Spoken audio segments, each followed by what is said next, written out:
A'udzubillahi minasyaitonirrajim. Bismillahirrahmanirrahim. Alhamdulillahilladzi hadana li hadza wa ma kunna linahtadiya laulan hadanallah.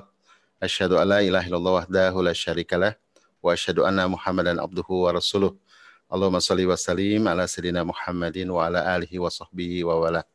Alhamdulillah, yang saya hormati Bapak Profesor Sofyan Hanif, ya, terima kasih Pak sudah menyempatkan waktu untuk hadir. Tadi sambutannya luar biasa, menginspirasi, dan juga termasuk Bu Fika ya, Ketua PMG, dan kemudian Bu Lina, moderator, dan Pak Almaidi ya, Kepala Sekolah. Udah pernah ketemu juga ya, berapa kali. Dan keluarga besar KBTK Lab School, ya, para ayah bunda, para ayah, ya, para hero. Hukum Jamian Bitatil Islam. Assalamualaikum warahmatullahi wabarakatuh. Alhamdulillah, ini materinya berat-berat, ringan gitu ya, dibilang ringan tapi berat karena memang ini mendalam. Karena setiap kita adalah hero ya, teman-teman sekalian ya, adik-adik sekalian, setiap kita adalah hero dan Allah ciptakan manusia itu semua jadi hero, everybody is hero gitu ya. Karena kita adalah khalifah di muka bumi kan, dan khalifah itu harus berpahala ya, pahalanya harus banyak. Maka disebut pahlawan gitu ya, orang yang banyak pahalanya itu pahlawan.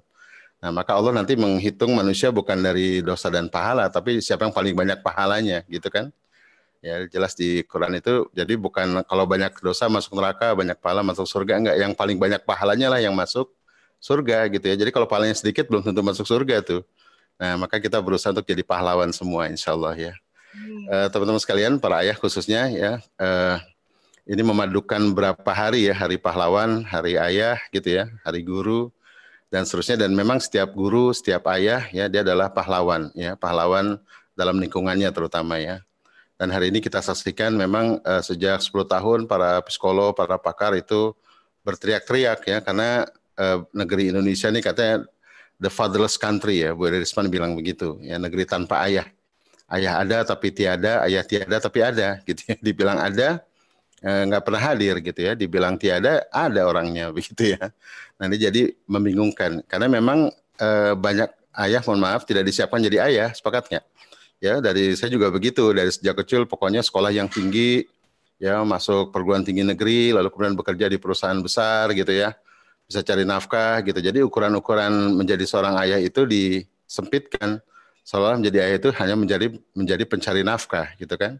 Sampai Hamka itu tahun 50 ya, Buya Hamka itu mengatakan hari ini, itu tahun 50 ngomongnya, hari ini banyak orang yang, banyak profesor, doktor, ini bukan profesor Pak Sofyan ya, banyak hakim, lawyer, ya, pengacara yang bukunya satu gudang, yang ijazahnya segulung besar katanya, tapi tiba di masyarakat seperti orang yang mati, karena dia bukan orang masyarakat gitu ya, karena hidupnya hanya untuk kesenangan dirinya. Makin tinggi ilmunya, makin takut dia untuk membuat perubahan di masyarakat. Gitu kan? Jadi nggak punya kemampuan merubah, kemampuan pahlawan. Kan kita hari ini butuh pahlawan ya. Bangsa Indonesia kan banyak koruptornya gitu ya, adik-adik ya. Banyak orang-orang jahatnya. Nah, kita harus jadi pahlawan ya, harus banyak pahlawan lahir dari rumah-rumah kita. Gitu kan? Nah, kata Hamka begitu ya, tidak ada dalam jiwanya kecuali untuk mencari kesenangan. Ya, tidak lain daripada untuk mencari kesenangan. Telah menjadi batu hatinya. Nah, jadi begitu ya, pendidikan itu nanti dibangun adalah jiwa. Karena jiwa inilah yang, kalau di lagu Indonesia Raya kan, bangunlah jiwanya, bangunlah raganya gitu kan. Bukan bangunlah otaknya, jiwanya dulu nih. Kalau jiwanya terbangun, semuanya terbangun ya. Otaknya, intelektualitasnya gitu kan. Nah, ini yang seringkali hilang dalam pendidikan kita gitu ya. Kita lebih mencetak human thinking dan human doing. Ya, tapi tidak melahirkan human being gitu kan, manusia yang insan kamil kalau dalam Islam ya, atau manusia yang fitrahnya tumbuh paripurna gitu ya. Saya rasa semua agama sepakat ya, bahwa pendidikan untuk melahirkan manusia yang paripurna, yang semua aspeknya, intelektualnya, spiritualnya gitu ya, itu tumbuh dengan paripurna, termasuk fisikalnya ya, sehat gitu kan. Ya, termasuk peran menjadi ayah gitu ya. Karena kalau cuma mencari makan aja ya, mencari nafkah, tanpa menjadi ayah juga wajib cari nafkah kan. Sepakat nggak? Ya, para ayah ya, tanpa menjadi ayah pun wajib cari nafkah. Bujangan kan wajib cari nafkah gitu ya. Nah, jadi dalam Al-Quran justru mencari nafkah itu nggak terlalu dimunculkan. Kenapa? Karena itu sudah inherent. Ya, tanpa menjadi ayah pun wajib cari nafkah. Justru ya, peran-peran ayah itu yang nanti kita akan bahas ya. Dan tadi udah dibahas tuh oleh Pak Al-Maidi ya. Peran ayah itu sepanjang sejarah itu, ya, dia adalah yang membangun ya, intelektual, termasuk spiritual. Jadi kalau di rumah ada anak yang kurang imannya tuh ayah tuh, gitu ya. Ada anak yang kurang logis berpikirnya, ya sistem thinkingnya nggak berjalan tuh ayah, gitu ya. Jadi intelektual, spiritual, ya sosial itu ayah semua. Bahkan saya baca di buku-buku antropologi tentang fatherhood ya, tentang peran ayah itu sepanjang sejarah itu adalah membangun kecerdasan sosial. Jadi bermain bersama ayah itu bukan sekedar bermain ya, tapi membangun kecerdasan sosial gitu ya. Bahkan seorang ayah itu seluruh tubuhnya itu kalau di apa banyak pakar mengatakan seluruh tubuhnya itu jadi tempat bermain anak. Dan ketika anak sedang sedih yang pertama kali diingat ayah ya. Kalau teman-teman ayah bunda atau Ustadz Hada atau guru-guru membaca kisah Nabi Yusuf ya. Nabi Yusuf alaihissalam waktu dimasukkan ke sumur oleh saudara-saudaranya yang jealous begitu, ya, yang diingat pertama kali wajah siapa? Wajah ayah apa wajah ibu? Wajah ayah gitu ya.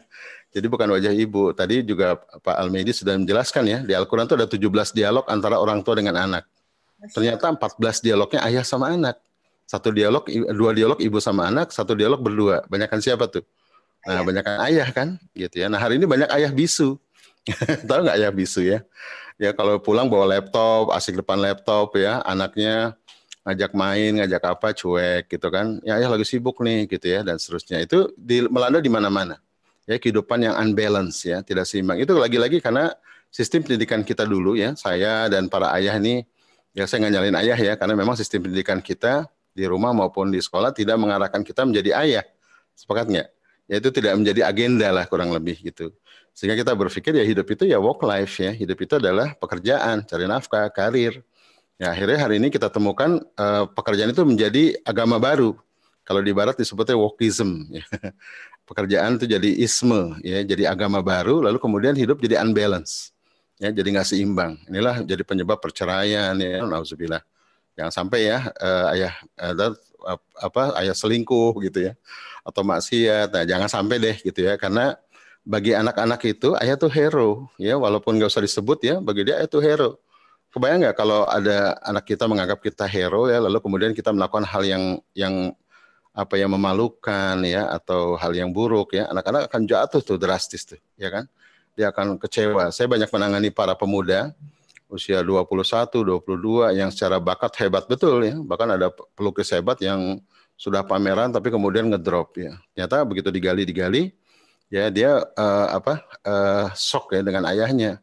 Ternyata mohon maaf ya ayahnya belum lama ditangkap KPK. Ayahnya itu pejabat ya ditangkap KPK, dia shock ya lalu kemudian luntur semua kepercayaan dirinya dan kepercayaan pada ayahnya.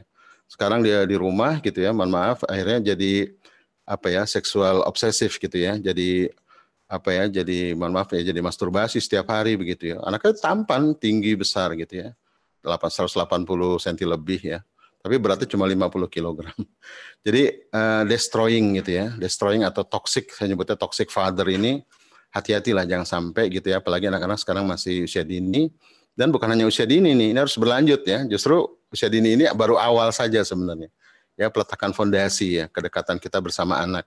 Nanti SD 7 sampai 10 ya peran ayah ini lebih meningkat lagi. Kalau di usia SD ini membangun bonding tadi ya Pak Almidi bilang nanti usia TK ya sekarang membangun bonding nanti usia SD peran ayah itu melampaui itu lagi ya melebihi daripada bonding yaitu apa membentuk potensi ya jadi dari konsepsi jadi potensi. Nah maka peran ayah harus lebih banyak lagi ya anak laki-laki yang kurang ayah tuh jadi melambai nanti itu kalau di usia dini ya. Tapi kalau usia SD, anak laki-laki kurang ayah ya, nanti dia banyak kekurangannya tuh. Ya, spiritualnya, bakatnya, intelektualnya, sosialnya semua drop gitu ya. Karena peran ayah ini penting. Nanti kita bahas ya pelan-pelan ya. Begitu ya. Maka sekali lagi sepanjang sejarah mau di kitab manapun ya, apalagi Al-Qur'an itu peran ayah itu signifikan. Ya, peran itu penting dalam pendidikan anak. Cuma lagi-lagi ya, tadi kita hidup di alam modernisme, postmodernisme, di mana peran ayah disempitkan hanya cari nafkah, gitu kan? Ya tinggal di pinggiran, harus cicil rumah, gitu ya. Saya paham lah, common life ya. Kebanyakan kita begitu kan? Menikah, punya anak, harus tinggal di pinggiran, kerja ke tengah, gitu ya. Akhirnya kita kejar-kejaran dengan karir, begitu kan? Akhirnya work life itu, kehidupan dalam karir itu memakan 5/7 dari satu minggu. Satu minggu berapa hari? 7 hari kan?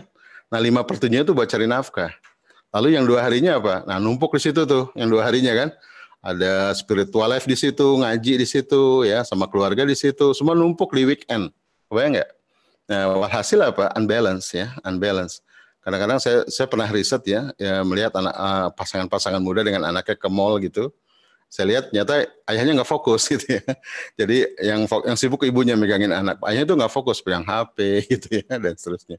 Jadi jalan-jalan weekend itu bersama keluarga lebih banyak mengentaskan stresnya ayah daripada membersamai keluarga gitu ya. Maka ini harus kita upayakan ya. Mari kita minta sama Allah ya, biar para ayah diberikan nafkah lebih smart gitu kan. Yang rezekinya lebih banyak tapi lebih banyak waktu sama anak. Nah, gimana caranya? Ya minta sama Allah yang di langit ya Allah, anak-anak saya ini amanah ya Allah gitu ya. Berikan saya waktu yang banyak untuk mereka ya Allah. Dan penuhilah nafkah saya ya Allah dengan caramu ya Allah gitu. Gitu ya, minta dong gitu ya. Jangan jangan ngandelin kepintaran saja, tapi juga ngandelin Allah, iya karena budu wa iya karena stain kan. Allah yang mengatur rezeki gitu. Ya, saya juga sama Bapak Ibu ya. Saya juga dulu ayah muda, kerja di Tanjung Priok ya, saya kerja di BUMN Tanjung Priok, rumah di Depok, berangkat gelap, pulang gelap gitu kan, sama nggak? Ya, berangkat anak sudah tidur, berangkat anak belum bangun, pulang anak sudah tidur, gitu kan? Gitu. Jadi anak sudah jadi yatim sebelum waktunya, istri sudah jadi janda sebelum saatnya, gitu kan? Nah, ini banyak terjadi gitu ya. Nah, mudah-mudahan di pandemi kemarin ini dan sampai hari ini ya, itu jadi teguran keras buat kita. Sepakat ya? Ayo, come on, para ayah, para ibu, ya kembali ke fitrahnya, kembali ke fitrah keayahan, kembali ke fitrah kebundaan. Ya kita di challenge ya untuk membersamai anak dari hari ke hari dengan work from home, school from home dan seterusnya ya kan. Ini sebenarnya bukan the new normal ya, tapi back to normal ya, kembali kepada fitrah ya, kembali kepada normal hidup ya, yaitu sesuai dengan fitrah. Karena pada fitrahnya memang mendidik itu ayah ibu, sekolah itu fasilitatif ya, fasilitator gitu kan. Oke, baik, saya akan mulai ya sharingnya, mudah-mudahan lebih terstruktur bicaranya. Oke, izinkan saya sharing materi. Ini kebetulan saya lagi sedang riset ya tentang toxic father, jadi saya sempatkan untuk sampaikan ya, biar teman-teman juga paham bahwa hero itu fitrah manusia gitu ya. Setiap ayah, setiap kita pengen jadi hero kan, sepakat nggak? Ya cuma dalam perjalanan hidup kita kadang-kadang cobaan, ujian gitu ya. Kemudian hambatan membuat kita justru buru-buru jadi hero, malah jadi zero. Ya buru-buru jadi zero, malah jadi turun lagi ke bawah menjadi toksik ya, menjadi racun bagi keluarga. Nanti ini bukan bahasa saya, bahasa psikologi. Nah ini saya mau sampaikan ini nanti materinya. Nah ini ada 3 hal yang saya mau sampaikan. Mudah-mudahan cukup waktunya ya. Pertama toxic father, ya ayah yang beracun gitu ya. Ini bahasa psikologi sebenarnya. Yang kedua my father is my hero. Apa sih peran ayah untuk jadi hero? Yang ketiga how to be a hero father. Ya bagaimana menjadi ayah yang pahlawan gitu ya, ayah yang sejati, yang dikenang oleh anak-anak. Kan anak-anak kita akan menghadapi zaman di masa depan tanpa kita. Sepakat nggak para ayah? Ya kan? Mereka akan menghadapi sebuah zaman yang nggak terbayangkan hari ini. Ya, dan mereka akan sendiri tanpa kita karena pada galibnya kita akan wafat lebih dulu kan. Ya, para ayahnya akan wafat lebih dulu. Anak-anak kita akan tumbuh besar dewasa dan mereka akan menghuni sebuah zaman di masa depan yang nggak terbayangkan pada hari ini dan tanpa kita. Tanpa kita. Kita sudah di alam kubur gitu kan. Walaupun bisa saja anak kita wafat lebih dulu ya, tapi pada galibnya kan kita akan wafat lebih dulu. Apa yang anak-anak kita butuhkan ketika di masa depan itu? Yang mereka butuhkan pertama adalah apa? Akidah yang kuat. Sepakat ya, keimanan, keyakinan yang kuat. Yang mereka bisa berjalan dengan tangguh dengan keimanan itu. Siapa yang memberikan keimanan dan keyakinan itu? Tidak lain tidak bukan adalah ayah. Sepakat ya. Yang kedua adalah apa? Fitrah-fitrah yang tumbuh ya, intelektual, spiritual ya, sosial. Dari mana kenangan-kenangan itu dihasilkan? Dari ayah juga. Yang ketiga adalah apa? Kenangan-kenangan indah bersama ayah sepanjang hidupnya. Gitu ya, itu akan membuat mereka kokoh dalam perjalanan di masa depan. Maka mumpung anak-anak masih kecil ya, masih usia dini, masih usia SD, jangan disia-siakan kebersamaan dengan mereka ya. Di orang Jawa bilang di eman-eman gitu ya, disayang-sayang. Ya, jangan sampai terbuang waktunya. Saya bisa berani bicara gini karena saya sudah usia 51 sekarang ya, dan saya banyak melihat teman-teman hari ini menyesal. Ya, dulu mereka sibuk cari nafkah, ya ninggalin peran keayahannya. Ya, akhirnya sekarang ketika anak-anak 15 tahun ke atas ya, mereka harus menuai badai. Ya, semua rezeki yang mereka kumpulkan itu ya uang mereka habis buat membereskan berbagai macam penyimpangan fitrah anak-anaknya yang mereka dulu lalaikan. Kalau orang sekarang nyebutnya hutang pengasuhan. Nah, gitu ya. Jadi kita jangan sampai berhutang nanti bayarnya. Ya, kalau bisa sekarang nih kita tuntaskan hak-hak anak-anak kita, termasuk hak kita ya, loh. Dan didik anak itu bukan beban loh. Ya, dengan membersamai anak itu kita menjadi ayah yang hebat ya, gitu kan, menjadi ayah yang jago lah gitu kan. Maka ada kaidah raise your child, raise yourself. Ya, keayahan kita akan semakin hebat ketika kita menyambut peran keayahan kita. Allah tidak akan memanggil mereka yang mampu, ya, tapi Allah akan memampukan mereka yang terpanggil. Sepakat ya? Oh, saya nggak ngerti parenting, saya gini gini gini. Ah, udah, gitu ya. Sudah saatnya sekarang bukan cari alasan, sepakat ya? Saatnya sekarang tampil untuk membawa anak-anak kita kepada masa depan yang lebih gemilang, sepakat ya? Kita berharap anak-anak kita mengundi sebuah zaman banyak orang-orang baik di sana, ya, banyak orang-orang hebat di sana, banyak orang-orang saleh di sana, ya, pada zamannya. Dan itu kita harus bersama kan? Harus bersama gitu ya, nggak bisa sendirian. It takes a village to raise a child. Kita butuh orang sekampung buat besarin anak. Sepakat Bapak Ibu ya? Sepakat para ayah. Oke, saya akan bahas secara sepintas saja nih, karena ini mengerikan memang kasusnya. Gitu ya, ini jadi penyebab nih ya. Saya paham lah, ini sebenarnya nggak ada ayah yang berniat jahat pada anaknya. Sepakat nggak? Nggak ada ayah tuh yang niat jahat pada anaknya. Bahkan dia bahagia kalau ketika mendengar istrinya hamil, lalu lahir ya, lalu akikah begitu ya. Nggak ada ayah yang berniat jahat. Tapi dalam perjalanan hidup itu ya, dengan cobaan, dengan beban berat, itu muncullah kasus-kasus seperti ini ya. Jadi kalau ini ada berapa poin, kalau kita udah termasuk ini, kita sudah menjadi toxic father nih, atau toxic parent. Pertama, suka kritik anak, nah, gitu ya. Anak tuh dikritik gitu ya, diprotes terus, ya dikomplain terus gitu ya. Ini juga pada pasangan juga sama nih, pada istri juga sama. Ini sebenarnya ini penyakit ya, penyakit kejiwaan tukang kritik ya. Kritik tuh bagus ya, tapi kritik yang membangun, bukan kritik yang menjatuhkan atau membuat orang jadi nggak percaya diri. Berikutnya lagi, mempermalukan. Ada nggak di antara kita ini suka mempermalukan anak, merusak percaya diri? Misalnya menegur kakak depan adik tuh sebenarnya nggak boleh loh, gitu ya. Itu menjaga perasaannya sebenarnya, ya. Atau menegur istri depan anak-anak misalnya, atau depan, itu menjaga perasaan, gitu ya. Itu mempermalukan sebenarnya dan merusak rasa percaya diri. Jadi kita tanpa sadar sebenarnya menjadikan toksik gitu ya. Kan kita berharap mau jadi hero nih. Ya, maka kita bereskan dulu hal-hal yang negatifnya dulu ya. Kita lihat ini. Yang berikutnya, tidak menyimak nih. Ya, kalau anak ngomong, udah dengerin ayah. Pokoknya kamu dengerin ayah, ya jangan macam-macam, satu macam gitu ya. Anak-anak itu nanti penting berekspresi kan. Penting untuk menyampaikan gagasan, perasaan, idenya itu penting kita dengarkan gitu ya. Jadi orang tua nggak selalu bisa benar ya, walaupun memang kita lebih pengalaman dalam kehidupannya, tapi tidak selalu bisa benar juga kan. Anak-anak barangkali suara malaikat juga keluar dari lisannya gitu. Nah, berikutnya lagi, Tiger Mom, Dragon Dad. Ini ciri khas orang Asia nih ya, ibunya macan, bapaknya naga. Anaknya apa? Ya, anaknya apa? Tikus nanti gitu ya. Karena anaknya di pressure. Ya, saya banyak melihat ada ibu yang pengen anaknya sukses tuh ya. Anaknya digetok pakai penggaris sampai berdarah. Ya itu school from home zaman dulu, ibunya tuh turun tangan buat ngajarin anaknya integral, diferensial, kalkulus. Anaknya memang masuk sekolah SMA favorit, ya masuk perguruan tinggi favorit ya.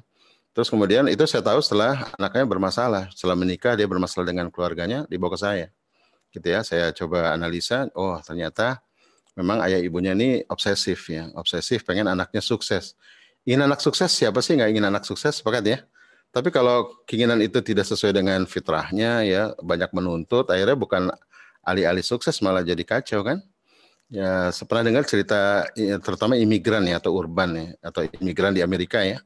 Imigran dari Vietnam yang ayah ibunya itu kemudian jadi sukses tinggal di Amerika, anaknya dikasih les macam-macam ya, kemudian anaknya akhirnya membunuh ayah ibunya. Ya, mohon maaf ya, ini ada anak-anak dengar ya.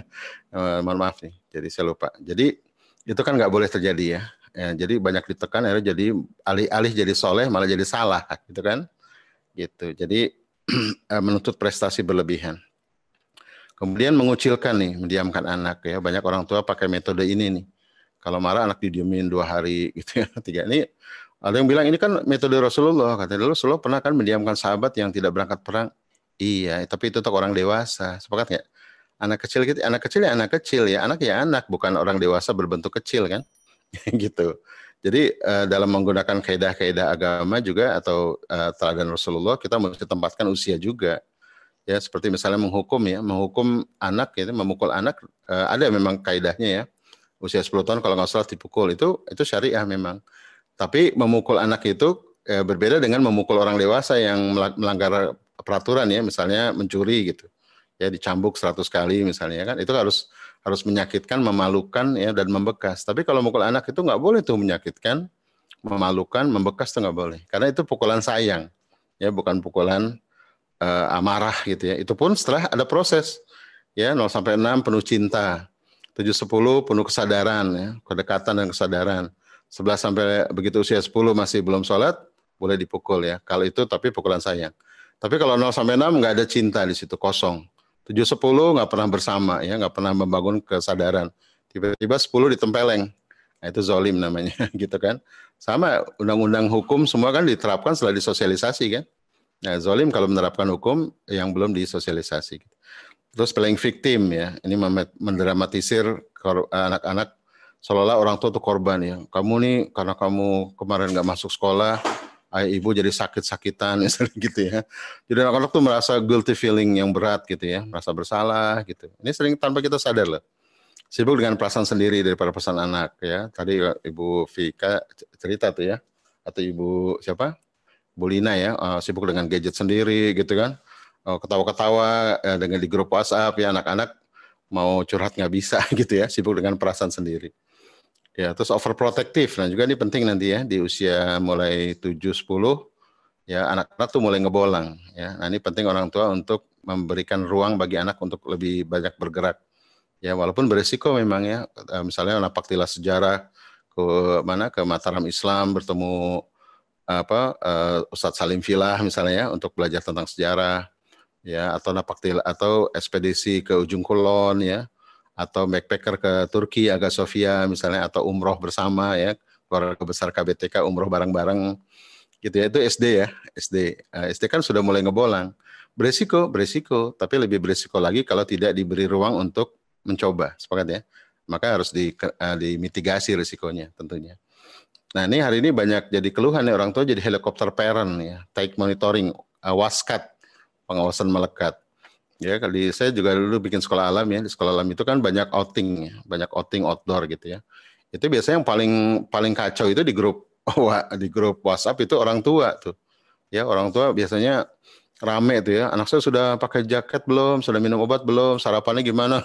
Jadi guru-guru pada stres karena orang tua nggak yakin anaknya bisa survive gitu kan. Nah, ini gimana kalau berkelanjutan kan? Maka nanti banyak lahir anak-anak yang nggak lambat dewasa ya, atau infantilization, pembucahan yang panjang. Oke ya, nah terusnya breach privacy, jadi melanggar privasi anak. Ini contoh-contoh saja ya teman-teman.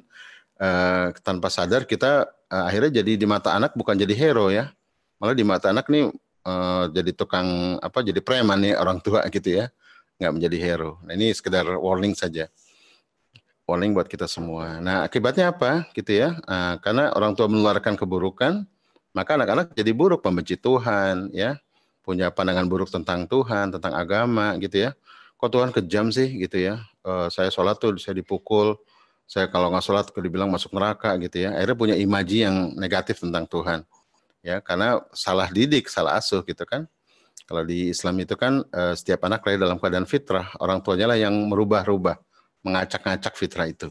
Ya, fa'abauhu yuwahidanihi ya, dan seterusnya begitu.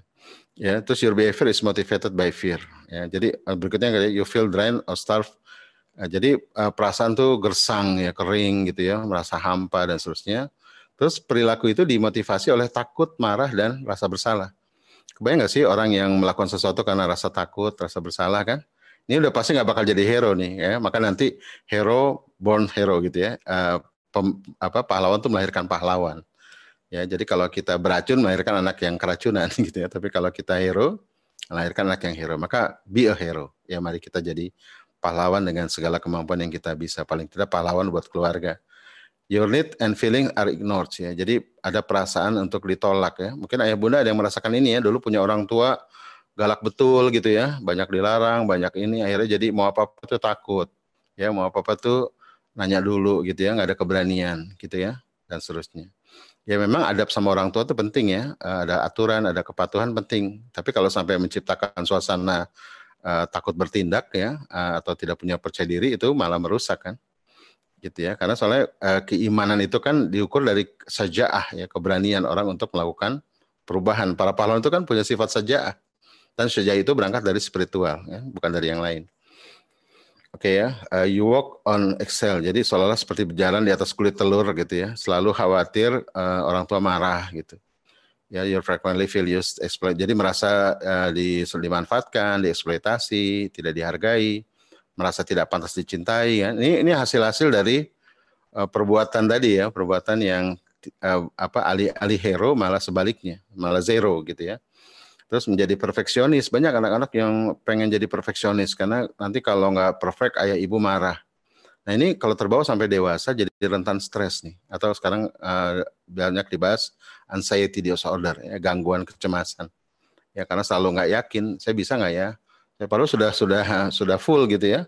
Tapi selalu muncul rasa-rasa nggak yakin karena selalu orang tua mengkritik tadi ya. Selalu mencemooh, ya selalu membanding-bandingkan. Ya kamu tuh kayak dia tuh, ya dia tuh selalu hebat dalam ini hafalannya sudah 5 juz tuh, kamu juz alpukat nggak kelar-kelar misalnya.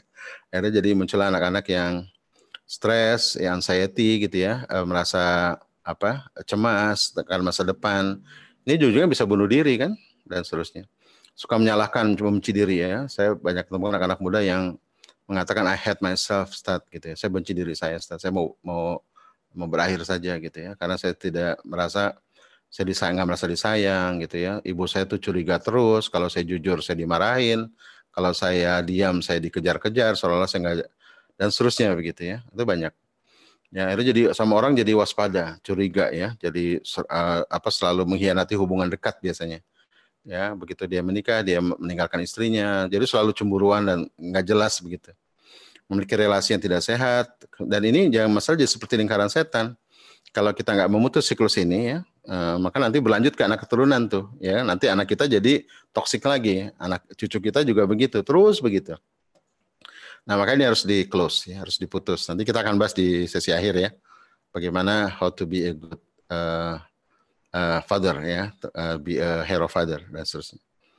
Oke, nah ini penyebabnya ini nih ayah bunda, ini berapa hal yang utama penyebabnya. Pertama, trauma pada masa anak terjadi pada ayah ya. Waktu kecil ayah mungkin dulu punya ayah tapi galak. Ya akhirnya yang dia tahu di kepalanya ayah itu galak gitu ya. Akhirnya dia pernah hati kecilnya pengen jadi hero, pengen jadi ayah yang bijak gitu ya. Tapi yang terpicu di permukaan ya galak aja gitu, nyubit, mukul, nampar gitu ya. Saya ada seorang ayah di Semarang itu. Anaknya itu anak pertama ya, anak pertama jadi obsesi ayahnya gitu ya. Harus hebat, harus ini, harus itu, jadi obsesi. Saya ketemu anaknya baik-baik aja sih anaknya ya, tapi ya namanya anak ya, ada kenakalan sedikit-sedikit lah ya, dia pernah coba ngerokok sama temannya, tapi itu bagi ayahnya tuh kedurhakaan yang luar biasa dan hukumannya itu berat betul gitu ya, sampai akhirnya dia dikeluarkan dari sekolah dan dimasukkan ke pondok tahfiz di mana di Jogja tuh selama setahun, harus hafal 30 juz gitu ya, dan itu anaknya udah ketemu saya dulu di bandara tuh masih normal, setahun kemudian ketemu saya lagi udah depresi anaknya. Ya depresi dan ke Bandung, kemudian saya ketemu lagi di Bandung udah pakai kalung dari logam gitu ya, malah jadi kacau ya, alih-alih jadi baik malah jadi kacau ya, itu kan. Nah jadi ini kalau jadi ayah lagi gimana coba ya, dia akan melakukan hal yang sama pada anaknya kan. Nah jadi ayah kalau merasa dulu ada masalah ya masa kecil, ya segera ke psikolog lah ya, segera minta bantuan ya. Kemudian tadi kecemasan ya, masalah karir ya, masalah masa depan, apalagi sekarang pandemik nih ya, sekarang mau PHK segala macam yang nggak jelas nih, kantor saya akan ada muncul kecemasan ya. Anxiety ini kan perlu membenahi jiwa kan ya, biar kita tidak khawatir tentang masa depan tapi juga tidak sedih akan masa lalu. Maka dalam Islam ada doanya, Allahumma inni a'udzubika minal hammi wal hazan. Ya Allah, aku berlindung pada Engkau dari sifat cemas ya, dari rasa cemas, hammi, wahazan, dan sedih. Hammi itu biasanya masa depan, kecemasan itu selalu masa depan. Hazan itu masa lalu ya, selalu sedih membayangkan, wah dulu saya anak mami, orang tua saya kaya, gini, bla bla bla, atau dulu saya nggak didik dengan baik gitu ya, sekarang saya jadi ayah yang kacau. Jadi itu yang membuat orang akhirnya kemudian jadi mengalami anxiety ya, kecemasan yang tidak beralasan. Akhirnya munculnya jadi apa? Jadi sakit kepala, insomnia, kejang otot ya dan seterusnya. Akhirnya umur pendek kan. Nah, itu jadi penyebab ya. Yang kedua, berikutnya egosentrik ya. Nah, ini obsesi dunia. Saya banyak menemukan ya generasi kelahiran 90 ya, mungkin para ayah muda ya, kelahiran 2000 ya, atau 80, 90, 2000 lah. Itu kebanyakan dia egosentrik ya. Dia melupakan bahwa dunia ini harusnya teosentrik, bukan egosentrik ya, bukan menyerahkan pada egonya, ya, tapi menyerahkan pada Allah. Itu lupa karena memang zaman mengajak begitu kan, ya humanistik psikoanalisis itu, psikologi yang sekarang banyak dipakai orang, itu mendorong anak untuk tumbuh sesuai dengan keunikannya, itu bagus ya. Tapi sesuai keunikannya kalau nggak dipandu kitabullah ya, kitabullah nggak dipandu dengan Alkitab gitu, akhirnya jadi nggak ada spiritual kan. Ini yang dikhawatirkan di Barat ya. Ada seorang pendeta Nasrani juga mengatakan, Rick Warren ya, dia bilang hari ini ada gerakan apa meaningful tapi without God gitu. Sampai dia bilang without purpose ya, without God you don't have the purpose. Without purpose you don't have the meaning. Without meaning you don't have the significant and hopes katanya. Jadi everything is, segala sesuatu butuh Tuhan gitu ya. We need God gitu ya. Itu yang sekarang di Barat terjadi, anak-anak pengen hidup makmur, sejahtera tapi tanpa Tuhan. Nah, itu bahaya tuh ya. Itu kemudian jadi membuat tidak seimbang ya, unbalance. Nah, terus kemudian tidak memahami seluruh hakikat kehidupan ya. Maka penting nih para ayah untuk recover ya. Kalau merasa ada hal seperti ini, ayo kita recover. Kapan lagi? Mari kita putus nih siklus kezaliman. Ini kan siklus kezaliman ya. Kalau kita nggak beresin, anak kita akan jadi siklus begitu lagi kan. Nanti kasihan cucu kita, keturunan kita, gitu ya. Maka kita mulai. Ya, ini cerita sedih dulu ya. Gak apa-apa ya, cerita sedih dulu. Oke, nah ini impact dari toxic ya. Tadi udah ya. Nah ini, oke. Saya terusin ya. Nah ini toxic father ya seterusnya. Kok berlanjut ya? Oke, kok ini ke bawah terus ya? Oke, salah. Nah ini yang kalau di Barat itu ya, dia penyembuhannya hanya sampai di sini. Jadi kayak apa ya, kayak father toxic itu dia nampak di permukaan ya. Tadi kritik, overly critical, banyak kritik, talk overprotective. Ini kan muncul di permukaan ya. Nah, harus diberesin tuh di dalamnya tuh ada apa tuh? Ada illness, ada kemarahan, ada dendam. Ya, biasanya kalau terapi-terapi yang dari Barat itu berhenti sampai di kognitif aja, atau ya sampai di kognitif, biasanya reframing segala macam. Yang Islam itu biasanya bawa lebih dalam. Ya, jadi cari terapi yang lebih dalam ini kalau kita mengalami itu. Oke. Nah, jangan sampai anak kita gagal didik ya, sepakat ya. Oke, kalau gitu peran yang benar apa sih? Nah, ini peran my father is my hero. Nah, ini peran ayah nih yang saya gali dari konsep fitrah ya, saya gali dari Al-Qur'an, dari As-Sunnah. Jadi peran ayah itu secara spiritual, ayah itu a man of mission and vision ya, laki-laki yang punya misi visi karena dia imam. Sepakat nggak? Imam gimana sih kalau mimpin sholat ya? Adik-adik tahu ya, imam itu kalau mimpin sholat apa? Ya, dia yang tahu kan tugasnya apa gitu ya, menghadap kemana, ya bacaannya apa, gerakannya apa kan. Nah, itu imam. Nah, dalam keluarga juga begitu. Maka ayah itu adalah orang yang find the way, show the way, lead the way. Orang yang menemukan jalan mau dibawa kemana keluarganya, show the way, menunjukin caranya, dan lead the way, memimpin. Nah, jadi iman seorang ayah diukur dari ini, seberapa dia strong mission. Ya, itu kalau di bukunya Stephen Covey ya, yang bikin buku Seven Habits itu, Stephen Covey mengatakan, di buku Family Mission Statement ya, bahwa keluarga tanpa misi itu ibarat kapal terbang tanpa destiny, gitu ya, tanpa rute, gitu ya. Maka penting nih punya direction nih, keluarga ini mau dibawa kemana nih? Karena ayah hero itu ayah yang punya direction ya. Kalau kita lihat di Al-Quran itu, bagaimana ayah-ayah hebat tuh punya doa-doa yang keren ya, seperti Nabi Ibrahim alaihissalam atau Abraham gitu ya, Nabi Muhammad SAW. Nabi-nabi itu punya doa-doa yang keren untuk anak-anaknya. Ya Allah, bangkitkan dari keturunanku seorang nabi yang membacakan ayat, ya, yang mengajarkan kitab dan hikmah, yang mensucikan. Itu kan visioner betul ya. Tapi diabadikan dalam doa-doa itu. Nah, itu ayah ya. Jadi ukuran keimanan seorang ayah itu nanti menentukan direction mau dibawa kemana keluarganya, dan nanti anak-anak akan melihat kan, oh berarti wujud keimanan itu adalah perjuangan dalam hidup. Ya, perjuangan untuk menolong orang, yang menyelamatkan umat, ya, jadi hero kan. Itu anak-anak belajar kan dari, oh ternyata ayah itu berangkat dari rumah bukan cuma cari duit ya. Itu ternyata seorang pejuang ya, gitu ya misalnya ya. Gitu. Itu penting dalam imaji anak. Karena nanti kalau dia berpikir gini, ayah kemana, mah? Ayah cari uang. Papa kemana? Cari uang gitu ya. Jadi dia pikir, oh tugas papa tuh cari uang gitu kan. Nah, hati-hati nih, ini kan narasi ya. Enggak, papa sedang berjuang nak, gitu ya. Jadi apa ASN. Ya, dia sedang apa membuat apa berbakti pada negaranya misalnya gitu ya. Dirubah tuh kata narasi cari uang itu ya. Karena nanti mindsetnya, oh ternyata ayah tuh cari uang gitu kan. Nah gitu. Berikutnya nanti ini kita jelasin ya, Think System Bulliber. Thinking system builder. Jadi ayah itu pembentuk cara berpikir. Kalau anak pelangap-pelongo tuh tidak rasional, tidak logis, itu dosa ayah tuh. Ya, jadi ayah itu hero dalam intelektual, hero dalam spiritual. Yang ketiga hero dalam profesional ya atau dalam bisnis. Ya, ayah hebat itu ya selalu mengajarkan bagaimana bisnis pada anak-anaknya, bagaimana jadi profesional kalau dia seorang profesional kan. Anak-anak akan melihat, oh iya, ayah saya tuh kalau kerja tuh ihsan dia, ya tuntas. Ya kalau kerja itu dia kelihatan ininya apa achievementnya. Nah kalau ayahnya ngawur gimana gitu kan? Kerjanya pindah-pindah, nggak jelas profesinya misalnya dan seterusnya. Atau nggak jelas bisnisnya, ya 3 bulan bisnis bubar, bikin lagi baru gitu. Apalagi kalau bisnisnya cuma cari uang ya, tidak untuk bagaimana menolong umat ya, melakukan perubahan. The Great Narrator ya, ayah itu Great Narrator tadi kan, udah dibahas Pak Al-Medi itu, ada 17 dialog di Quran ya, ayah itu 14 dialog. Jadi ayah itu naratornya dalam. Jadi kalau ayah itu, suami saya tuh Pak, ngomongnya sedikit, pendiam, nggak apa-apa gitu.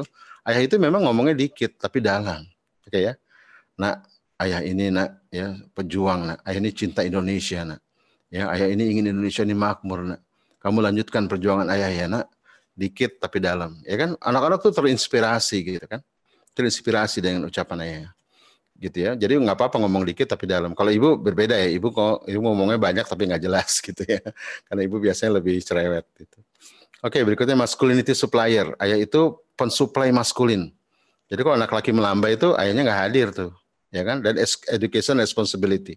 Jadi ayah itu penanggung jawab pendidikan. Kalau di orang bilang ayah itu kepala sekolah gitu ya, ibu itu guru dan seterusnya ya. Jadi ayah itu sebenarnya education responsibility, dia penanggung jawab pendidikan. Karena ayah itu tadi membangun misi dan visi kan. Mau dibawa kemana keluarganya, dari situ turun menjadi kurikulum di rumah. Gitu. Jadi saran saya pada para ayah, kita harus punya kurikulum sendiri nih, ya untuk anak-anak kita, dan sekolah itu nanti menjadi pilihan, gitu ya. Sekolah itu supporting, ya, gitu bahasanya begitu. Jadi kita pilih sekolah lab school karena sekolah ini kita anggap dia mensupport kurikulum kita di rumah, gitu kan. Oh bagus nih sekolah nih karena cocok dengan kurikulum yang kita rancang, bisa memfasilitasi. Gitu cara milih sekolah. Bukan pilih sekolah mana ya yang bagus ya, gitu. Terus kemudian kita ngekor, enggak. Justru kita yang harus mendrive, gitu ya. Kita justru harus merancang kurikulum sendiri, gitu ya. Itu saya lakukan itu saya juga punya sekolah juga, tapi saya di rumah itu anak-anak punya kurikulum sendiri. Oke, berikutnya ekosistem. Nah, jadi kalau anak itu egois ya atau peragu itu ayahnya nggak hadir. Karena yang membangun ego tuh ayah. Ego tuh bagus ya, ego tuh aku kan.